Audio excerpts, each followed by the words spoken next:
In November of 2023, the Swell Pod took a 10-day journey across 5 states, traveling 3,580 miles with one challenge in mind. And that challenge was to interview 100 pleasantly rebellious humans to uncover deep truths about what it takes to create something that has never existed before, challenge the status quo, maybe even change the world. This is the Kiln Road Trip, created and produced by the Swell Pod. In partnership with Kiln, Moterra Camper Vans, and sponsored by Taurus. I'm Spencer McEwen. And I'm Josh Taylor, and together we're the co-hosts of the Swell Pod and your guides on the Kiln Road Trip. Follow along on the journey. Be sure to subscribe to the podcast, follow the Swell Pod on social media, and subscribe to your YouTube channel at, you guessed it, the Swell Pod. This is interview 14 of the Kiln Road Trip, and today we're at Kiln Salt Lake City talking with Dani Corbett-Tebbs. Dani is a founder and photographer of Lake City Photos. Your personal brand is often the first impression others have of you. Lake City Photos helps you take control of your brand narrative. With professional lifestyle imagery and personal branding expertise, Lake City Photos guides you in crafting a brand that sells. Thanks for tuning in. We hope you enjoy today's episode. My name's Dani Tebbs, and we're having a hard time nailing down the title, but started Lake City Photos, and I offered lifestyle and content photos for businesses and individuals, and really just focus on telling the story of people and capturing just real moments instead of really staged moments. So. That's an interesting thing. And we talked about this just a second ago, the difference between being in a studio or these lifestyle shots. And I guess I know that there's a cost difference to, and you talked about that a little bit, and maybe we can talk about that a little bit later when we talk about Kiln. But, what was it about lifestyle, I guess? Like, what was it that drew you to that? So, I don't know how in depth we want to get here, but this was a happy happenstance, really, that this happened. Lake City Photos is less than a year old. Mm-hmm. And what drew me to this was more just, this is what I know how to do. I've been a wedding and family photographer for over 15 years. Okay. And I actually am the mom to 6 kids. I'm in a blended family, pretty newly married. And we have talked a lot about just someone needs to be at home for our kids. There's a lot going on. We're 1st to 12th graders this year. And so I kind of took a step back from weddings and families, because that's all on nights and weekends when our kids are really busy. And my husband his name's Josh, and he's kind of the co-founder with me. We're doing this together. Cool. But he was at an insurtech startup, and like all startups, it's big risk, big reward, or big risk and you took the risk and it didn't work out. So that happened about a year ago now. And right at the beginning of it, we just were like, hey, this is a good time to kind of start transitioning more into business photography. And immediately when I thought headshots, I was thinking, I got to get studio lights and backdrops and all this stuff. And it was like, that's not really what I'm good at. I'm good at using natural light because that's what I've always done. And it just kind of happened.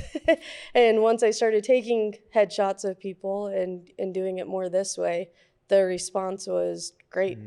And so I listened to the people and kept going with it. I don't know if I've seen your photos specifically, but I can say like a lifestyle type of headshot just feels so much more authentic. Yeah. So much more alive. I don't know. You see it on LinkedIn recently where people have started to then replace and even post their before this photo that was not really them. Yeah. Maybe not with the smile, and I don't know. And then they post their new one, and it's much better received in a better way, more positively. Well, what I noticed was we got on LinkedIn, and I hadn't been on LinkedIn. I had a LinkedIn and wasn't using it like most people.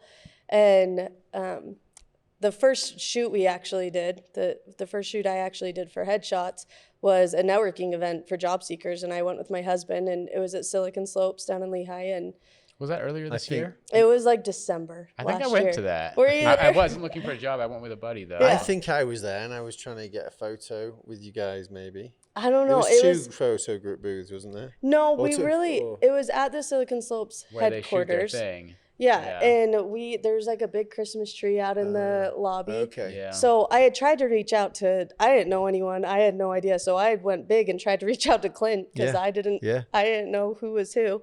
Turns out, I mean, he was Clint Betts of Silicon Slopes. He wasn't going to see my LinkedIn message.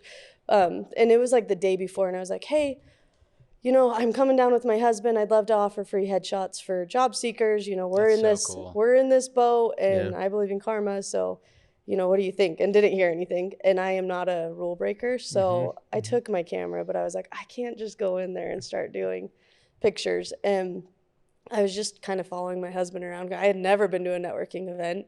I've never been in the corporate world. Like, it was all new. My sister was there as a recruiter at Entrada. So I was like, oh, I'll take some pictures of Emma at her booth. And second, third guy I talked to, his name's Sean McKean. And I was telling him kind of like, oh, I got my camera, but I don't know. And he's like, hold on. And it comes back 30 seconds later and he's like, you're taking pictures out in the lobby.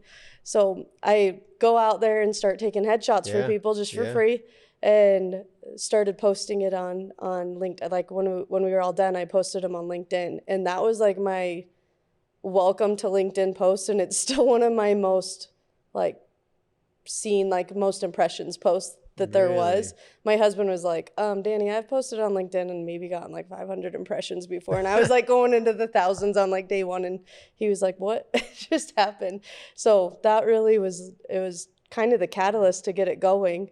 But it was crazy. Like, I just all of a sudden am this mom to 6 who always was like, oh, I just do photography, to all of a sudden like being on LinkedIn and people just responding so well to that post and being like, these are so great, I love this. But what happened was I got on LinkedIn and was like, everybody on here needs a new headshot. So there's and it's, I don't know. I'm gonna get mine out in a minute, my photo, see if it's any good. Oh man, photo? So I don't whenever even know, is it a real photo? I gotta see it. My LinkedIn photo, is it real? Well, actually, it is just a one from the office. But a lot of people have one from their like photo. family picture session, and they'll crop themselves out, and I'm like, it's a good photo, but yours is good. I like that. No glasses though. But that was probably at Kiln too, right? It was at Kiln. Yeah, you can tell it's a Kiln. That's good. Well, my daughter took it. It's pretty good. What was it about that photo? So what did you post? Was it also your story? A little bit, yeah. I'm big on telling my story. Yeah. Just because that's the way that I write. I actually was a copywriter at a marketing agency for a while, and realized that I really like writing personal things, not as much about other people's businesses and things like that. But I just wrote, really, I mean, it's scary when you're the breadwinner of the family. Yeah. Doesn't have a job anymore, and I'm a mom that hasn't really ever felt like photography is a career. It's always just kind of been something I've done to help out with finances. So to be in this position all of a sudden that, you know, we've got these kids and they're depending on us, and we've got to figure this out. So I just kind of, honestly, when I first got on LinkedIn, it was more about helping network to try to find something for Josh. And luckily, the biggest blessing that's come from this year, he's still open, he's still looking, but the biggest blessing that's come is we've built a business that is almost able to meet our needs each month. And to go from nothing, or I mean, not nothing, but very little business, I really had cut back a lot. So to go from not a lot to almost being able to support our family on my own has been super healing for me. I share a lot about that in my posts, but that first post was really just, you know, well, here I am, here we go. Like, let's see what happens here. So I mean, the start of that little swelling momentum, swell, it was vulnerability. Yeah. Seems like that's what you're talking about. At the same time, just taking control of like the opportunity. Moment there too. Yeah. Like you just took hold of it. I mean, we can do that. We're free to do that all the time, right? But we don't, sometimes we just don't think we can. There was definitely a cultural moment going on in the Silicon Slopes area at the time, which is why I think Clint put on that event, right? Like I think there were a bunch of companies that just laid off a lot of people. Oh, was it that This event? was about, is that about that time? 6 weeks before all of that. Oh, is that right? So we're sitting here thinking like, oh man, you know, it'll be a couple months probably. Yeah. And then every time you get on LinkedIn, it's more layoffs and more layoffs and more layoffs. And it some point, you know, he's putting in applications and you're looking and it's like 700 people have submitted applications for this one job. And you just like, well, he's not getting that. But it very much was during this time of when all of the layoffs started happening. And I don't really feel like they've stopped. Maybe slowed from that big, you know, massive exodus of it, but not really stopped by any means. So, So we talked a little bit about this before we started, but what do people say about the experience of getting their photos taken with you? Like, it's been really awesome because when I ask people for Google reviews, we're building a business right now, and one of the big words that sticks out to me is how people talk about how comfortable they were during the session.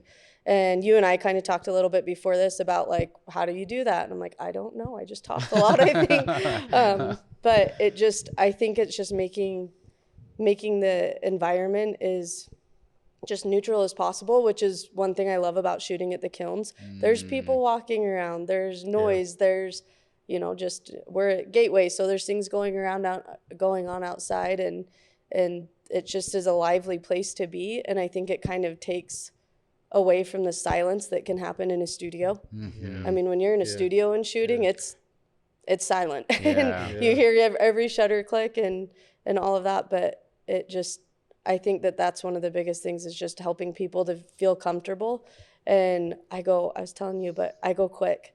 So the quicker we can go, the more comfortable people are in their pictures. I think the more you drag it on, the more people are like, can we be done? I mean, I don't want to be compared to a dentist, but I have been compared to a dentist. So, I try to not have people have that kind of experience. And I said it when I was a family photographer. I knew I was doing my job well if when I walked away from a family shoot, the dad said, that wasn't as bad as I thought it would be. I'm like, I'm not even looking for how fun it was. I just want them to say it didn't suck. And so that's still my motto, but I think people actually end up having some fun too. So your motto is it doesn't suck. Yeah, I don't want it to suck. It doesn't suck as much as you thought it would. It's not really my motto, but it is in the back of my head for sure. It can be a very stressful time with family photos, right? Well, the dads are a little harder than the kids sometimes. So. Oh really? Oh yeah. But I mean, I'm sitting here talking to two men. I don't want to say too much, but I will say I've had some family photo instances that was absolutely horrible. Not because of the photographer. It's a hard day. We were there a long time. It was really hot. Kids were crying. Just did not work. I mean, we have 6 kids. We don't do family pictures every year, and I'm a photographer, so I get it. It's like you don't. I mean, being told to like stop crying, smile, like you're gonna look at those photos later. It's rough. It's not real. It's like if you tell somebody just be happy. Yeah. Like, how am I supposed to just be happy right now? You know, forced family fun. Exactly, yeah. There's a lot of TikToks going around right now. I mean, on my side of TikTok, anyways, where the dad's like, "We're going to get a Christmas tree and we're taking pictures while we're doing it," and gets the family in the car and then slams the door and is like, "This is gonna suck." It's like, probably. Oh, no. So just. Yeah, I think, and honestly, it applies to families, weddings, anytime you're in front of the camera, to have a more lifestyle experience, I think really does eliminate a lot of that stress that comes with, look at the camera, smile, do this, and no one likes being told what to do. Yeah. So what's next? Like, where are you headed with this? Man, that's a great question because honestly, this year has been insane. I mean, you guys were talking about taking this, taking advantage of a situation. I've got to say, it took me 6 months at least to finally be like, this is not something I'm doing until Josh gets a job. This is my career now. And for the first time ever, I feel that.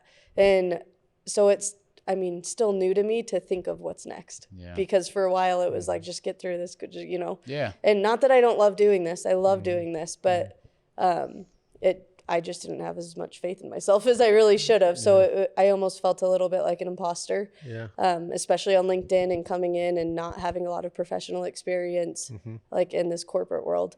But But for me, what's next is it's becoming a little more clear lately. I talk a lot about personal branding because I feel like headshots, I don't like to just do headshot sessions. I like to do content sessions and give people photos for their website and socials and all of that. And that's really when I have the most fun because I can be the most creative during that. And just by nature, that's kind of leaned into personal branding a little bit. So I'd like to maybe get more into doing some work there. I don't know what that looks like yet, if it's classes or whatever, but I don't see, Josh and I would disagree on this, but I don't see growing into like hiring a bunch of photographers. You're not an artist at that point. It's just not what I want to do.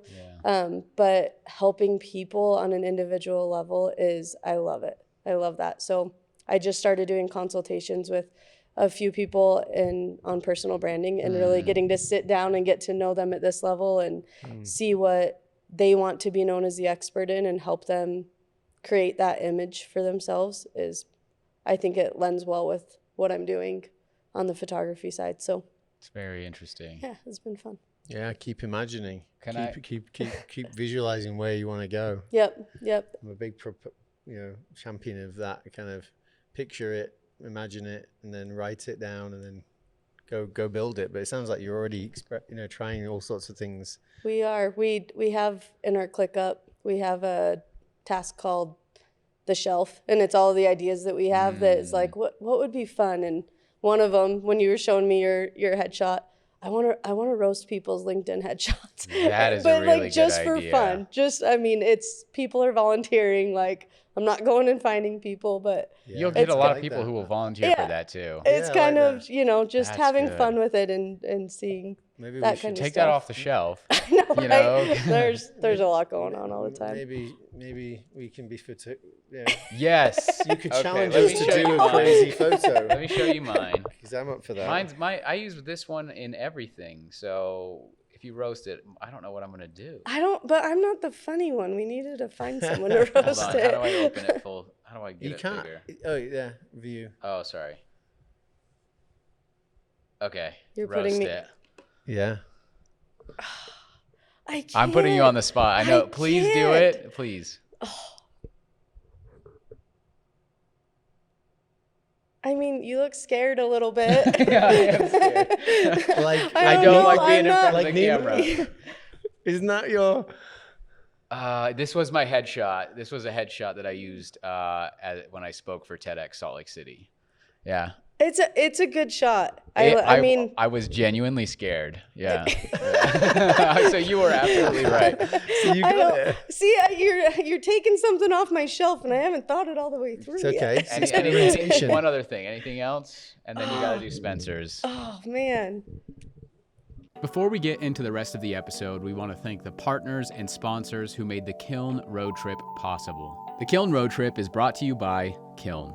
Kiln is a boutique co-working and flex office community with 13 locations in 6 states across the West, dedicated to providing innovative workspaces that empower your team to thrive. Whether you're a solo visionary or an enterprise-level team of up to 100, Kiln transcends being merely a place to work. It's a hub for learning and connecting with like-minded professionals that will make you and your team love where you work. And if you haven't stepped foot inside a kiln yet, you really need to. On this road trip, we visited every single location, and trust us when we say once you see these beautifully designed spaces, meet the talented team, and connect with fellow members, you won't want to work anywhere else. Locations include Utah, Colorado, Idaho, Oregon, California, and Arizona. And they're growing too, with multiple locations set to open in 2024. Yeah, so be sure to check out the kiln locations nearest you by booking a tour at kiln.com and answer Swell in the question, how did you hear about us? Once you complete the tour, you'll be entered into a competition where you could win a 1-year membership, their club membership at Kiln. Yep, you heard that. That's kiln.com, book a tour, and be sure to mention Swell in the question, how did you hear about us? The Kiln Road Trip is also brought to you by Moterra Campervans, a luxury campervan rental company for iconic road trips. Their top-of-the-line vans are available at 7 locations located near America's best outdoor adventure destinations. They have consistently earned the highest customer ratings in the industry, making Moterra campervans your gateway to adventure without sacrificing on comfort or service. That's true, and initially we wanted to take this journey in a 1960s VW bus, but thankfully we found Moterra instead. With 3 van options, we took the Pop Top Classic, which sleeps 4 and is best for those who want to maximize floor space and storage. This was critical for us because it needed to sleep the entire crew, we needed space to edit, and we were traveling with large amounts of equipment, luggage, and other goodies that we picked up along the way. And this van took us through all 3,580 miles of the trip. Super comfortable and sweet to drive. And actually, Moterra offers fully planned itineraries if you'd rather leave the planning to someone else. Visit gomoterra.com/swell. That's gomoterra.com/swell. This episode is also brought to you by Taurus. Taurus is leading the charge in home energy storage. Taurus makes it easy to achieve energy independence and a greener tomorrow. The Taurus station provides everything you need to generate clean power, efficiently store electricity, and easily manage your energy use. And installing a Taurus station offers plenty of benefits, including save money on your electricity bill, also ensure energy security with backup power during outages, reduce carbon emissions with renewables. You can also automate EV charging and HVAC systems with 100% renewables. And enjoy unrivaled system monitoring and support. If you like the sound of those benefits, get a quote to build your Taurus station in less than 30 seconds. Super easy at taurus.co. That's TORUS.co. Now, let's get back to the episode. Okay. I mean, I'm looking at you right now and I realize you're on a road trip right now. Yeah. But I like this. I like the hat. Thank you. And the chill. Yeah. And this just looks like you're trying to be something. You're trying to be someone getting a headshot taken. Yeah. So that's not even that's roasting. Not a roast. That's just super accurate. That was just feedback. Sorry. That's just super accurate. I'm not I gotta hire a comedian for this. No. Yours is, why are you wearing a coat inside? Oh, I love that. I know. I don't know why I was doing that. And my daughter was there. I was like, I need a photo quick. No, guys, I can't roll. I'm not that was funny. a good one. The coat I'm inside. Not funny. That's me trying to be funny. It's okay. It's okay. No, I actually really like your picture when you showed it to me earlier. What I wanted to say when I saw it is you don't have to have a professional headshot. Yeah. Which to me, I'm not a salesperson, so I will not ever sell people something they don't need. But you don't have to have someone that is a professional take your picture. Your picture is well lit. It's bright. I can see your face. If you walked in to the front door, I would be able to recognize you. And that's been the interesting part. People will, book a session with me and I'll be at the front desk waiting for them. And they'll walk in and I'm like, is that? I don't know. And it's like, well, good thing you're here because I've looked at your headshot and I can't tell that that's you. So it's been it's nice to know that I'm doing something that someone needs because whatever they're using at that point is not accurate. Yeah. So if people did, so I know you're not selling, but if people did want to, maybe myself, want to go get a headshot, how do we show up at a kiln, or do we, is there a website? How do we reach out, or LinkedIn? Yeah, LinkedIn is really, it's been crazy. I've probably 90% of my business has been built on LinkedIn. Mm-hmm. Really? So I am a huge proponent for LinkedIn, which is where I think the personal branding interest comes into. Yeah. But yeah, you can reach out on LinkedIn or go to my website, which is City.Photos.Com, and you can actually schedule right on there without talking to me. Okay. Yeah. That makes me super giddy when I look in my email and I'm like, someone's scheduled. I hope we're doing the right thing here. But Josh set all that up. It's been great. He's doing all the business side of things, so I just get to do the fun stuff. Yeah. And it's fun. It's been really fun. Yeah, that's good. And sorry, I know we talked a little bit about Kiln, but I think we should probably, so how's Kiln kind of made this, what are your thoughts about Kiln and kind of the journey that you're on, and how has it helped? Or So I told you guys I drank the Kiln Kool-Aid. I don't know if you saw the WeWork documentary at some point, and they talked a lot about that. I'm like, I feel a little bit like that with Kiln. So I love the Kiln, and it really is the perfect place for someone like me. I came in, we were talking about, if I were to go rent a studio, I'm paying so much per hour, and the decor and the setup is not anywhere near as awesome as it is here. I mean, these are all professionally designed and everything. So just the backdrops here, the lighting, the just the overall atmosphere is really what I wanted for the majority of my pictures. And so it's just been kind of this thing. Josh actually was looking at renting a space here for the startup he was at, and that's how we knew about it. And so we came in and we're like, hey, let's just get this club membership, and it gives me access to all the different locations, so I can go to California and do some work there if I wanted. And we've talked about it. We go to California with our kids, and we're like, how awesome would it be to go shoot at the Carlsbad kiln, or to go up to Portland and go shoot up there. And but it's just been great because it's exactly what I need for my business, but also as a mom coming into the workforce, to come somewhere and just feel like the people, like all of the kiln employees here, especially these guys, I know them the best, but I just feel like they take care of me when I come in. And to leave home where I'm taking care of little kids, all, you know, our tiny humans all day, and to come here and just feel like I'm needed and cared for and everything else, like it's been awesome for me. That's great. Fantastic. Yeah. Well, thank you so much. Really appreciate it. I'm going to just throw in a tip for LinkedIn. Don't you think LinkedIn, from a branding perspective, should have, I mean, it doesn't have enough features, but for example, when you click on the photo, you know, you can have these few seconds of audio now or something, or video, but we need more of that. Like, imagine you helping you say 30 seconds about your elevator pitch or who you are. And you've thought of the video, the story behind that 30 seconds and the photo. Like, we need more of that. And I think that's in the space you're kind of in, really, personal branding and photo messaging. And I mean, I love that on LinkedIn. That would be awesome. But what I've really loved about LinkedIn is how, you know, you just see the events, you see the networking events that are coming up. And when I started this, I was very much into like the relationships and the people matter. So I go to a lot of networking events, and I try to get to know people. And I think LinkedIn, I like to use it more as a secondary thing to actual like real world relationships. So, I mean, having that on there would be great, but I like getting the elevator pitch in person. I like that. So. Very good. Thanks for tuning in to today's episode of the Kiln Road Trip. Be sure to follow along on the rest of the journey, and you can do that in two ways. One, subscribe to the podcast, whether you're listening on Apple, Spotify, or maybe even watching on YouTube, and follow along on all of our social media platforms, whether you're on LinkedIn, Instagram, Facebook, Twitter, or TikTok, @the Swell Pod. Thanks again, and we'll see you in the next episode.